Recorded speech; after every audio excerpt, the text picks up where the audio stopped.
This is Fred Beck from Fred Talks Fighting, and today we're very lucky to be joined by Jeff Mayweather. So thank you very much for coming on, Jeff. Thank you. Thank you for having me. So what I want to start with is that lots of amateur boxers who then decide to turn over to become a professional boxer, they don't bother going to university. You did. You went to Michigan University and you even graduated. How come you went to university and then still turned over to become a professional boxer? Actually, as a kid, I followed my brother Roger everywhere. Wherever he went, I went. So, and basically, I followed him so much until I followed him all the way to the gym. And I never wanted to box, but I was in the gym every day with him. He said, well, if you're here, you might as well learn how to box. And so basically, that's what I did. I learned how to box. Then I decided to, fight amateur a little bit, and I did well.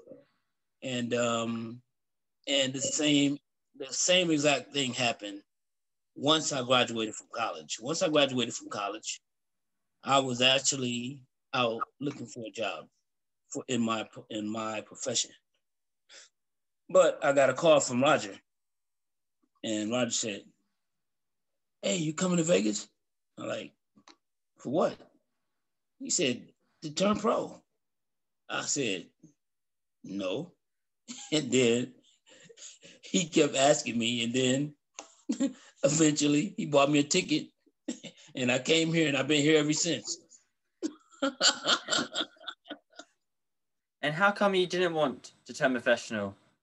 Was there a reason behind it, or you just weren't into boxing that much at the time? I mean, it wasn't like I wasn't, I wasn't a top amateur, but I was a good amateur. And I went to the nationals a couple of times. So, I mean, I proved myself. And so basically the only thing that really made me make that decision wasn't so much Roger. Roger was the pushing force of making me come to actually give it a chance. But in my own mind, I didn't want to lie to myself, like be at home watching some guys on TV that I even fought as an amateur, doing real well as a pro, or me lying to myself saying that, oh, I could beat these guys, and realistically, I don't know. The only way I will know is if I put myself into the game and then actually take that, take that challenge. And so basically that's what I did. I said to myself that rather than lie to myself about what I could do in the ring, I'm going to throw myself in there. And I was only thinking that I'm going to, be involved in boxing for a short time. And I mean, in a way I was involved in a short time because I retired kind of quick. I was only 32 when I retired. So, I mean, because basically I had a goal in mind, and my goal in mind was to, of course, win a world title. And I won a world title, but it wasn't the world title I wanted to win. So being that it wasn't that, it was time for me to move on. And then I got to a point where it's kind of like, being that I had a name, I kind of like started prostituting myself in a sense, because I would start fighting guys in their backyard, and basically being that I wasn't a big puncher, chances are I wasn't gonna win. And so I did that a couple of times, and I said to myself, I woke up and I said, no, that's not me. That's not why I came into boxing. And so it's time for me to retire. And so basically what I did is I got Little Floyd signed with Top Rank at the time, and I was his manager until like his dad, because his dad was locked up at the time. And so I was pretty much managing his career. So it kind of made it easy. It made it an easy transition for me to walk away from boxing and kind of like going to the managerial side. And basically, but what happened after that was I had a good friend of mine, David Sample, who actually really, really good boxer. He fought for the world title and everything. But I used to go to his fights all the time. And when I used to go to his fights, And I used to always yell out stuff for him to do. And so basically he said, why don't you coach me? I said, well, I don't want to coach. And he said, why not? He said, you have knowledge. And so, once again, I pushed myself into being a coach. And so, but being a coach for me is much, much more gratifying than being a fighter, because it's a little different when you're fighting and the passion of fighting is not really there. It's not inside you.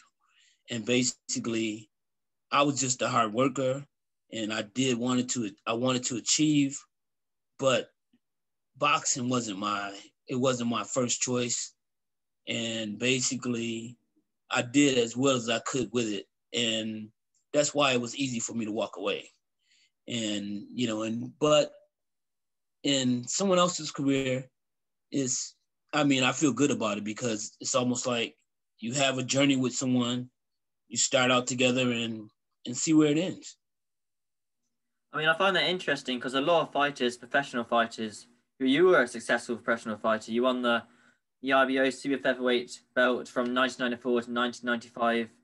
And a lot of fighters, when they step away from boxing, they always have the itch to get back in the ring.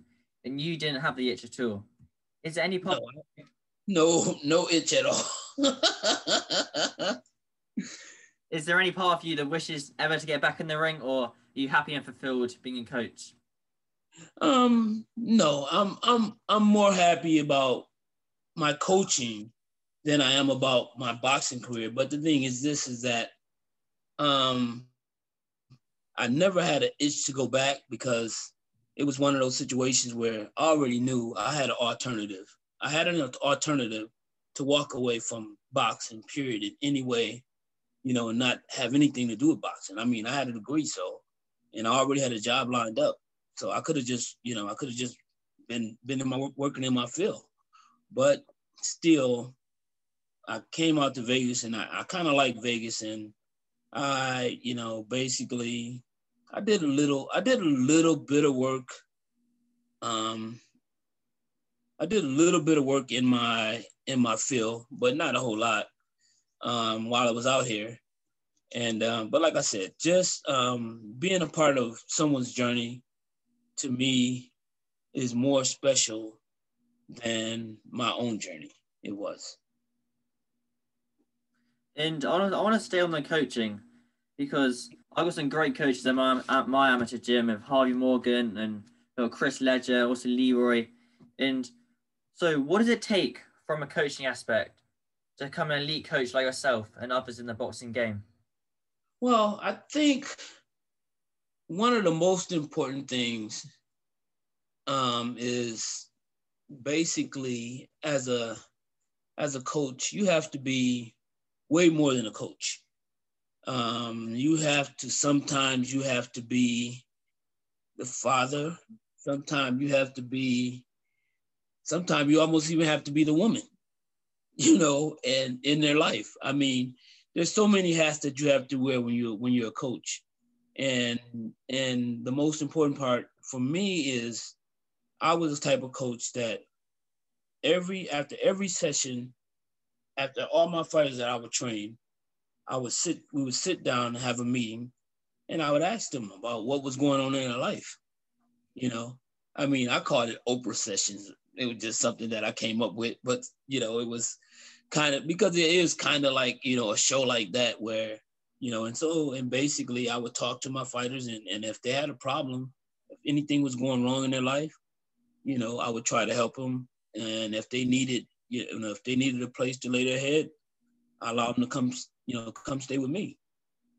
So, like I said, being a coach is a lot more than, being in that corner and yelling out instructions. There's a whole lot more to it than that.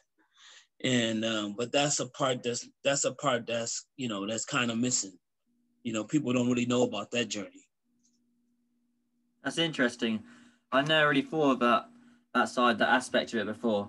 But so speaking of coaching, and now coaching Vidal Rileys, he's got a fight coming up on the Mike Tyson Roy Jones Jr. undercard. And so how much potential do you think Vidal Riley really has as a professional fighter? I think that Vidal will definitely be world champion one day.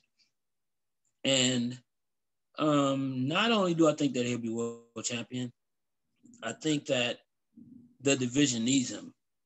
They need a Vidal Riley to actually enhance that division and make it more marketable. Because, I mean, he does have a huge following. His association with KSI only makes it that much bigger. And so basically, and that's, this it's like, it's evolution. You have to change with the time.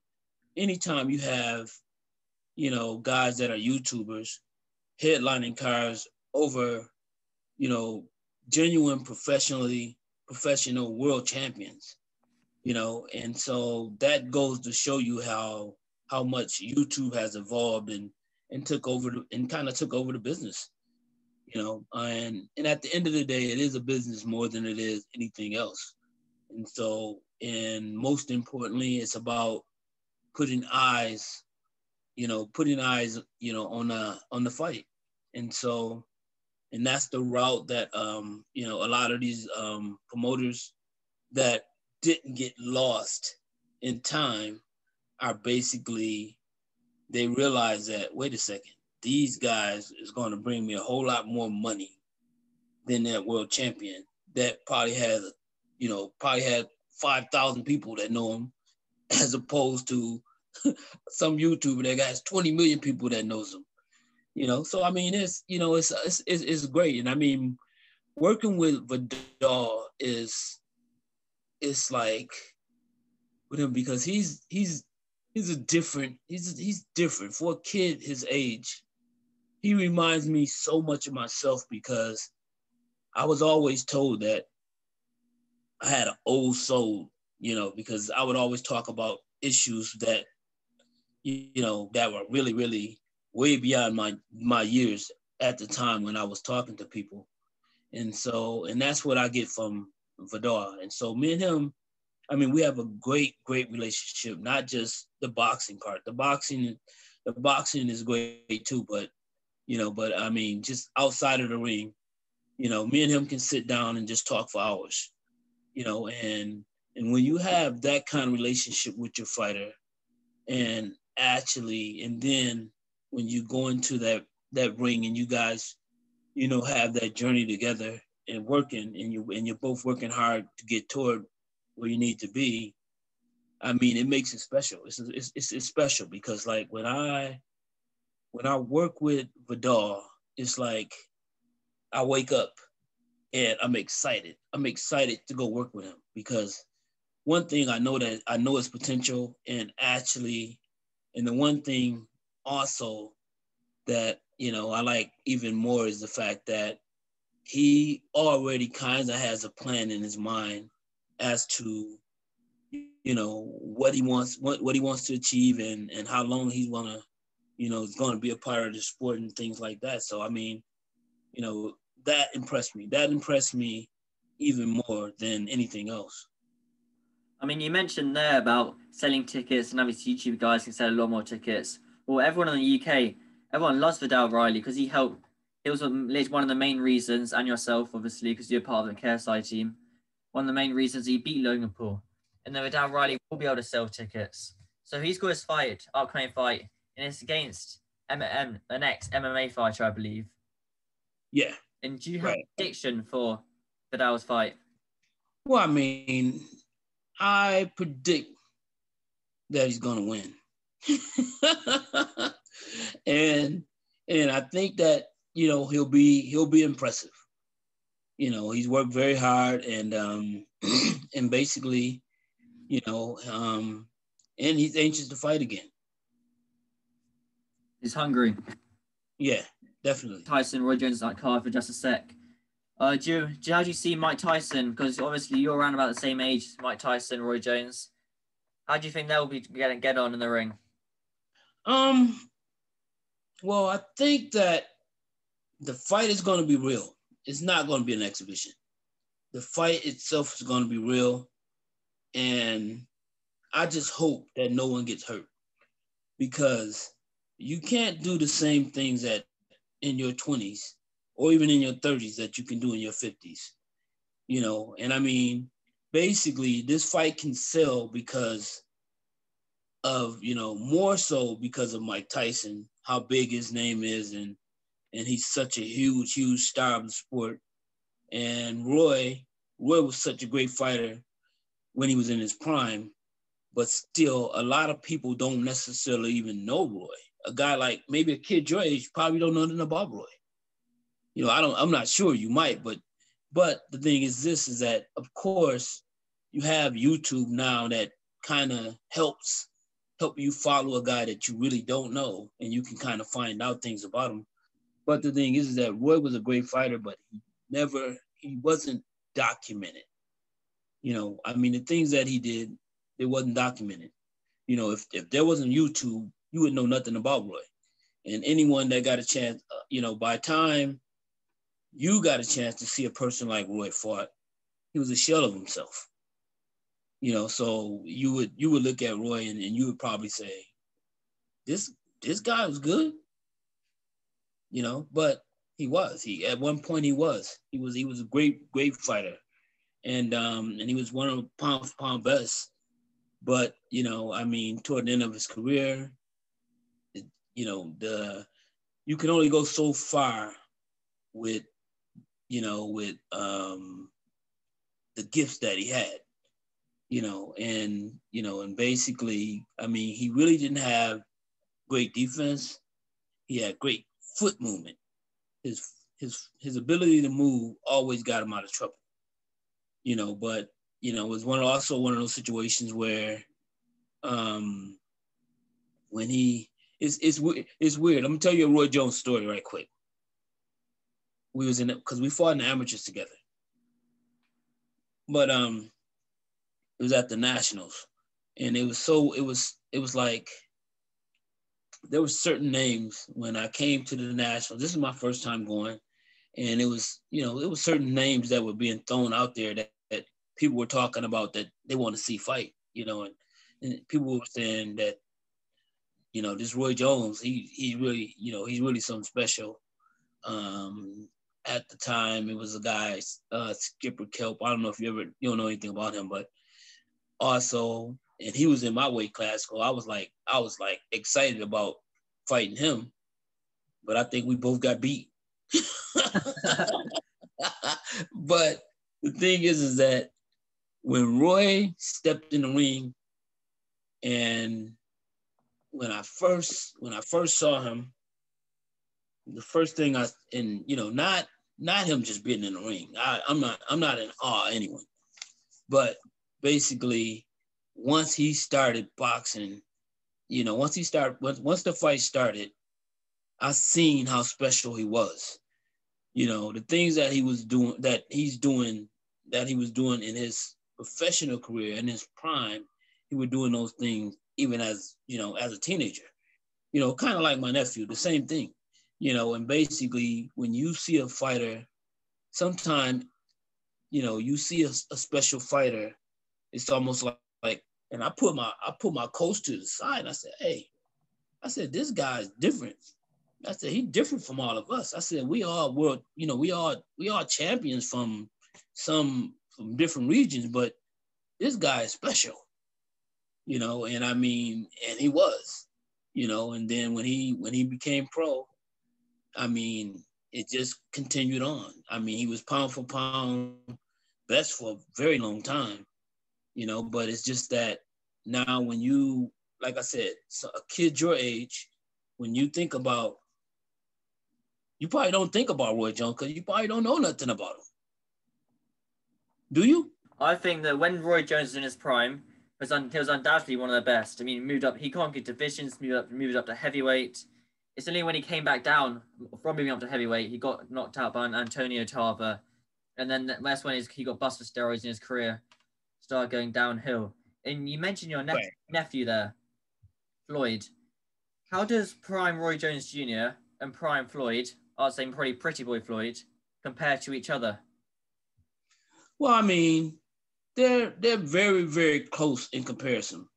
The only thing different about Floyd and Roy, Floyd was taught defense. Roy had no defense. This was Roy's defense. This is all he would do, was just lay back on the ropes and let you hit him, but not clean.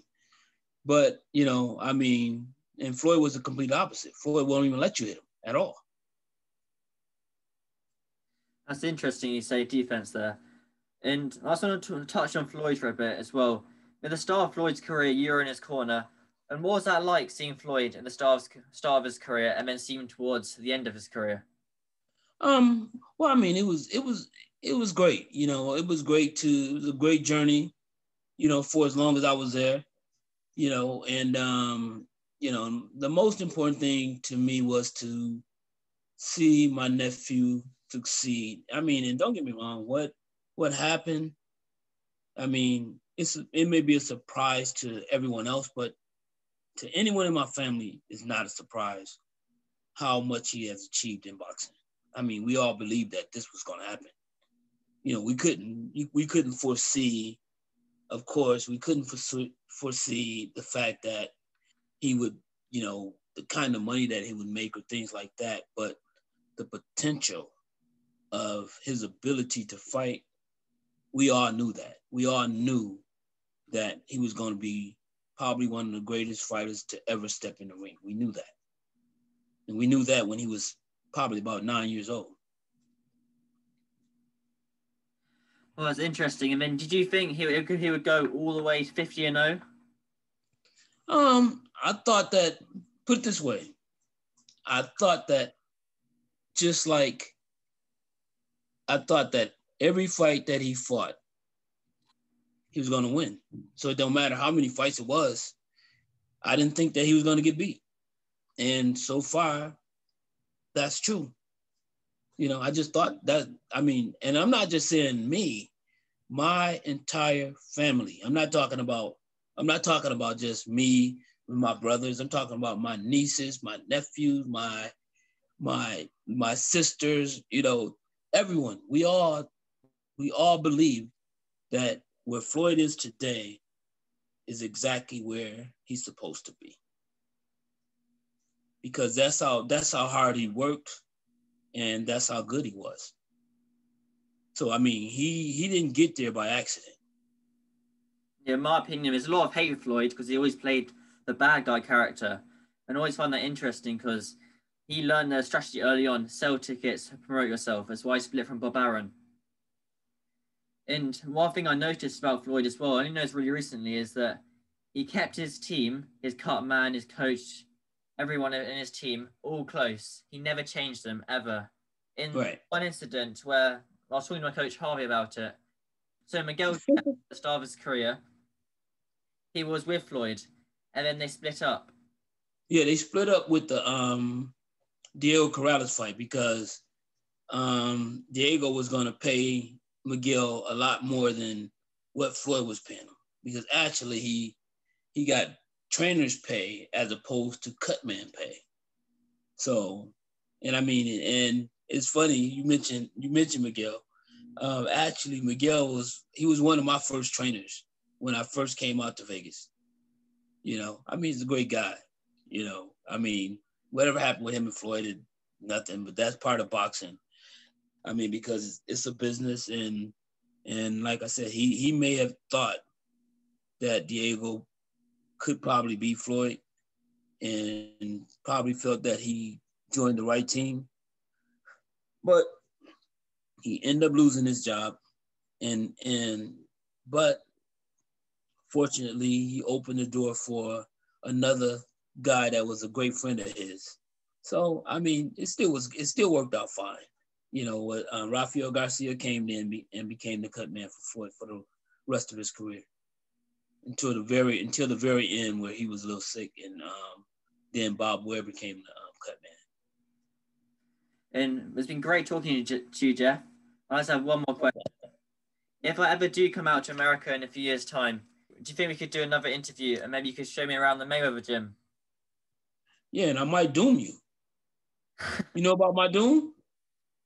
No. You don't know what doom is? No. That's why I smack you upside your head. Actually, I have Doom apparel that is just being launched right now. And most people that know me, know me through my training. Actually, that's when I'm teaching defense, and when I smack you with the mitts, and I have like real soft mitts, and I've been doing this for like probably about 25 years. You know, it's something that I started and something that I caught, and then now eventually, finally, it's it's getting a lot of attention, and now it's time to try to turn it into money. Basically, and so I have like it's called like Doom Session Apparel. And as of right now, I just have t-shirts, but eventually I'm gonna have mitts. Well, I already have mitts. I have mitts from Title.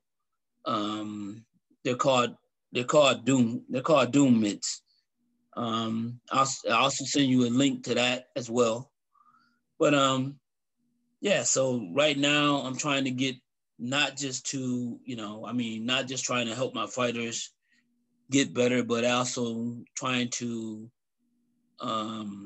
evolve into moving on to something different, because, I don't know how much longer I'm going to be in boxing, but I want to do something where it's going to just, it's going to represent me. And so I guess I'll have some kind of legacy in boxing. All right, thank you, Jeff. It's been great talking to you. And why? Where can people find you now on social media? On Instagram, I'm Jeff Mayweather. On WhatsApp, I'm Jeff Mayweather. I'm Jeff Mayweather on all my social media platforms. I'm on Facebook, I'm on Instagram, and I'm on WhatsApp. I'm on Twitter, but I never even go on Twitter. I just downloaded it for the hell of it.